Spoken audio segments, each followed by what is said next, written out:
नमस्कार, म हो पहलमान थापा, सल्यानदारमा गाउँपालिका वडा नम्बर 6। नेपाली जनताले के भन्छ? रासोपा पार्टीलाई ल्या भन्छ। नेपाली जनताले के भन्छ? रविलाई ल्या भन्छ। हैन, देशमा धेरै लोकतन्त्र मचिरहेको छ। हैन, जसको शक्ति उसको भक्ति भन्ने जस्ता काम कार्यहरू भइरहेका छन्। हैन, अनि हामी त्यही भएर भन्छौँ यो तीनवटै पार्टीलाई हामीले चाहिँ कोल्याप्स गर्नुपर्छ। हैन, नयाँ पार्टी अरू नयाँ पार्टी युवा पुस्ताले चाहिँ नयाँ पार्टी चाहिँ गठन गर्ला, एउटा अलग पाटो भयो। हैन, यो तीनवटै पार्टीलाई चाहिँ हामीले भस्म गर्नुपर्छ। किनभने अब तिनैवटै पार्टीका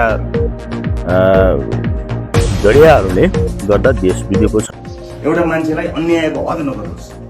मार्नुहुन्छ भने मार्नुहोस्, सजिलो कि त्यस्तो आदेश छ? एटिट्युड के हो सर? त्यस्तो एउटा कुरा रेस्पेक्टफुल्ली पनि तपाईँले सबै गर्न सक्नु। त्यो एटिट्युड तपाईँले अनुहार त्यो पार्नै पर्दैन सर। तपाईँले दुईवटा फुली बढाउनु होला। म प्रधानमन्त्री हुन छोडेर हिँड्ने मान्छे हो। फुलीको चिन्ता नगर्नुहोस्, देशको चिन्ता गर्नुहोस्। 5 मिनटदेखि 7 मिनट 10 मिनट फुलिदिनुहोस् सर।